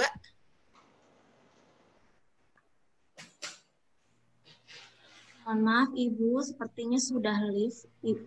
Oh iya, tidak ada ya. Baik kalau begitu yang Kairi Bu. Itu Mama Kairi. Papa Kairi Bu. Ayah Kairi. Oke, terima kasih Bu Kinan. Silakan Ayah Kairi kesempatannya. Baik, terima kasih Bu. Assalamualaikum warahmatullahi wabarakatuh, Pak Ustadz. Warahmatullahi, apa kabar Ayah? Alhamdulillah Bahir Pak Ustadz. Pak Ustadz, saya ingin bertanya nih Pak Ustadz. Ya, mangga. Jadi anak saya kan usianya di bawah 7 ya. Gitu. Nah, terus tadi saya sangat tertarik banget dengan informasi yang Pak Ustadz sampaikan, bagaimana cara kita mengasah pedang nih Pak Ustadz. Yang dimana ujung-ujungnya harus dibasuh kan tuh ya. Gitu. Nah, kalau misalnya secara peran seorang ayah itu kan mungkin kalau kita mau menumbuhkan nilai-nilai yang fundamental dan kuat ke depannya, nah itu mungkin kedengerannya di anak kita agak sedikit otoriter gitu Pak Ustadz. Kalau saya yang ngerasanya ya gitu. Nah, cuman yang saya takut adalah ketika dia dibasuh sama ibunya gitu, terus kemudian kan pasti akan ada pembenaran secara halus dari ibunya bahwa keotoriteran ayahnya ini untuk kebaikan gitu ya contohnya ya. Nah takutnya ketika dia kan punya adik nih Pak Ustadz. Nah kalau misalnya dia menganggap ayah sebagai role model yang otoriter gitu, apakah suatu saat dia akan kepikiran, wah saya harus kayak gini juga nih sama adik saya nih, harus otoriter supaya adik saya tuh bisa berkembang sesuai dengan kemampuan saya gitu. Nah, maksud saya tuh untuk mencegah supaya hal itu tidak terjadi gitu. Paham. Gimana ya Pak Ustadz ya? Ya, biasanya kakak itu nanti suka niru cara ayah ibu sama adiknya niru. Dan dia akan cemburu kalau nggak sama gitu ya. Iya. Terus saya waktu usia adik saya disuruh ini kok dia sekarang enggak misalnya gitu ya. Iya. Gitu. Nah, sekarang bicara tadi Sang Raja Tega itu ada tahapannya. Kalau di bawah 7 tentunya masih teganya itu masih 10% lah. Ya, untuk hal-hal yang sifatnya krusial ya. Yang tadi sifatnya bahaya misalnya ya, mengingatkan untuk yang hal bahaya tuh termasuk akidah yang syirik setan gitu ya. Jangan sampai dia akidahnya menyimpang. Itu 10% lah ya, ketegasan di usia di bawah 7. Karena di bawah 7 itu kan anak-anak masih imaji dan abstraksi, masih penuh perasaan ya. Logikanya juga belum main. Kita ngomong apapun nggak akan didengar juga sama dia gitu ya. Ya kan dia belum bisa ngikat makna kan di bawah 7 tuh ya. Kognisinya belum sempurna juga. Jadi lebih banyak contoh ya, membersamai. Misalnya beresin mainan. Kalau kita beresin, kamu tuh harus ini loh jadi anak, itu nggak bakal mau tuh. Atau dia mau tapi nangis, atau dia mau tapi takut ya. Nah kalau di bawah 7 tuh yuk sama-sama beresin mainan yuk gitu ya, sama. Tapi kita dengan tegas mengatakan ayah tuh senang kalau kamu tuh rapi gitu. Katakan itu aja. Ya, tapi prosesnya nanti disajikan dengan cara kebersamaan gitu ya. Nah, jadi anak-anak dapat value-nya, tapi juga dapat contohnya gitu. Gitu kan, itu di bawah 7. Nah, nanti mulai setengah 3 itu tadi 7-10. Nah, ini mulai setengah 3 di alam nih. Ajak naik ke gunung, ajak napak tilas gitu ya. Bikin dia, mungkin Mas Hari cuma makan sekali, nggak apa-apa tuh. Dilatih untuk mulai tangguh di alam gitu ya. Nah ini ayah kalau mau ayah yang otoriter nih, kalau mau menuangkan otoriternya di usia SD lah ya. Tapi itu half ya. Dan di tempatnya bukan dipukulin tiap hari, nggak maksudnya Oh iya. di tempat di alam ya. Diajak naik gunung, diajak dikasih ya investasi ringan lah. Misalnya beternak ayam ya selama 3 bulan gitu ya. Nanti konsekuensinya push up misalnya kalau ayamnya mati atau apa gitu. Kasih konsekuensi gitu ya. Itu bukan kasih hukuman, konsekuensi gitu ya. Konsekuensi biasanya satu yang dia suka tapi kita kurangi gitu. Ya misalnya dia suka les basket ya. Terus sementara dia dapat tugas untuk miara ayam gitu ya atau ayam investasi ayam lah. Sederhana aja 10 ekor misalnya. Terus kalau file atau dia nggak bisa pertanggungjawabkan nanti les basketnya dikurangi ya, selama 3 bulan kayak pemain bola lah ya, nggak boleh bertanding selama berapa bulan gitu. Itu dia akan merasa itu bukan hukuman tapi konsekuensi gitu. Itu 7-10 karena dia udah mulai tamyiz kan ya. Jadi 7-10 disebut sinu mumai sinu tamyiz. Sudah mulai logis tuh. Maka narasi-narasinya udah mulai masuk ya, narasi tentang konsekuensi. Nah ini semesta kan butuh aturan nak ya. Semua ada aturannya nih nak ya. Kalau nggak ada aturan gimana lampu merah coba orang tabrakan gitu ya. Negara perlu aturan. Nah itu mulai masuk di usia 7 sampai 10. Makanya kalau dalam Islam itu nanti batasnya usia 10. Kalau nggak sholat ditempeleng, kamar dipisah kan. Itu sebenarnya indikator yang keren banget tuh sebenarnya. Artinya jangan sampai dipukul, cuman gimana usia 10 itu anak memiliki self-confidence sama self-regulation. Karena kenapa Islam mengukurnya sholat ya? Karena sholat itu apa ya, orang yang bisa melakukan sholat dengan teratur, itu syarat kedewasaan loh. Ya, pertama apa? Latihan fokus kan. Orang dewasa butuh fokus kan. Maka itu terjadi di usia 10 tahun. Yang kedua, regulasi ya. Dia harus bangun subuh, harus sholat. Karena itu kemampuan yang dibutuhkan orang dewasa. Yang ketiga adalah contemplation. Kemampuan dia berkoneksi dengan Tuhan ya. Ketika dia menghadapi ujian, menghadapi cobaan, dia kontak ke langit langsung gitu. Nah itu makanya saya diskusi dengan banyak pakar gitu ya. Kenapa anak SMP SMA itu liar gitu ya? Karena nggak selesai di usia 10. Nggak selesai di usia 10. Ya, 10 itu tadi ya self-regulation, salat kalau nggak salat dipukul, kamar dipisah. Maksudnya jangan sampai dipukul. Ada masa 7, 8, 9, 10 kan, masa 3-4 tahun untuk merancang bagaimana dia patuh dengan kesadaran. Nah, cara terbaiknya di alam tadi ya, naik gunung, napak tilas, sejarah, backpacker, itu cara terbaik untuk menempa anak agar dia patuh tapi dengan kesadaran, bukan dengan keterpaksaan. Oke ya. Nanti mulai 11 sampai 14 baru mulai full tega tuh. Full tega tuh, kalau mau tega habis di situ tuh, puaskan. Tapi bukan dipukulin ya. Kalau 7-10 tega di alam, 11 sampai 15 tega di kehidupan. Ya, kasih investasi, bukakan rekening, bikinkan paspor, ya rantaukan dia ke Eropa setahun misalnya dengan uang pas-pasan kalau berani ya. Biasa orang tuanya nggak berani tuh. Ya, anak saya dulu dikirim ke Perancis umur 15 tahun dengan ongkos sendiri, babak belur sendiri, ya mabok sendiri biar aja gitu ya. Tapi emang kita harus agak tega. Tapi alhamdulillah anak saya kan bayar kuliah sendiri semua sendiri akhirnya kan. Sekarang udah mandiri gitu. Ya saya bersyukur ya. Saya coba. Karena orang-orang Minang kan coba ya. Kalau orang Minang coba. Kenapa orang-orang Minang itu survive ya? Orang-orang China survive karena anak-anaknya ditempa kan. Walaupun mereka orang tuanya kaya, tetapnya anaknya ngojek payung gitu. Tapi itu ada saatnya ya. Ada saatnya, jangan usia dini suruh ngojek payung gitu ya. Kasian. Ada saatnya untuk menempa. Jadi 0 sampai 6 itu kalau bisa 0 tega lah ya. Yang ada cinta. Kalau 7-10 baru masuk separuh tega. 11-14 baru full tega ya sampai nanti 18. Nah gitu ya. Nah, tapi kalau kedekatan dibangun tadi 0 sampai 6 dibangun kedekatan, 7-10 dibangun makin dekat gitu ya. Nanti begitu kita tega itu dianggap sebagai kecintaan, bukan sebagai kebencian gitu ya.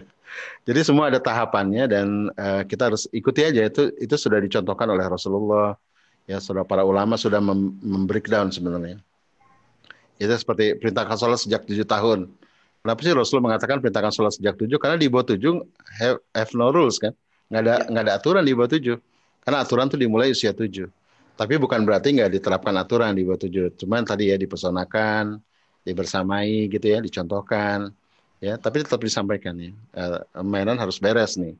Gitu ya, tapi dicontohkan caranya gitu. Oke ya. Mudah-mudahan seru nih. Ya.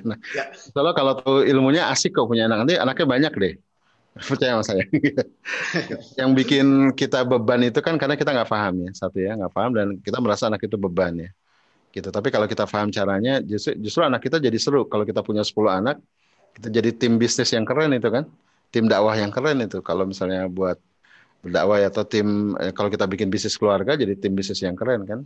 Kalau masing-masing tumbuh dengan bakatnya, dengan spiritualnya, dengan sosialnya gitu ya. Nah, insya Allah. Oke. Mudah-mudahan manfaat. Baik, terima kasih Pak Ustadz. Assalamualaikum. Waalaikumsalam warahmatullahi wabarakatuh. Terima kasih Ayah Khairi, pertanyaannya inspiratif dan siap-siap nih Pak Ustadz. Sudah mendapatkan paparan dari Pak Ustadz. Anak-anaknya akan bertambah ini semuanya. Amin. Amin. Betul. Yang penting kita mempunyai ilmunya ya Pak Ustadz. Oh iya, kan nanti Rasulullah akan banggakan di padang mahsyar kan dengan anak-anak yang banyak.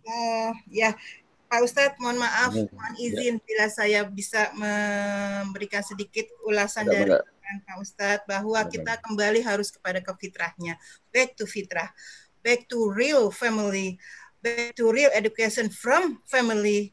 Dan back to real happiness and real life. Back to Allah and back to Kitabullah. Amin. Mudah-mudahan kita bisa seperti itu ya Ustadz ya. Amin. Amin. Baik Ustadz, barakallahu fikum. Terima kasih. Waalaikumsalam. Mohon maaf kalau ada kata yang salah. Terima kasih atas undangannya. Tetap semangat ya para ayah. Ya, demi masa depan bangsa Indonesia, demi masa depan umat, anak-anak kita harus mendapat generasi peradaban yang terbaik gitu ya, mulai dari kita, nggak usah menunggu dari yang lain. Baik Ustaz, terima kasih, sampai ketemu lagi Ustaz di lain kesempatan. Saya mohon pamit. Ya Ustaz, sama-sama, terima kasih. Assalamualaikum warahmatullahi wabarakatuh. Waalaikumsalam warahmatullahi wabarakatuh.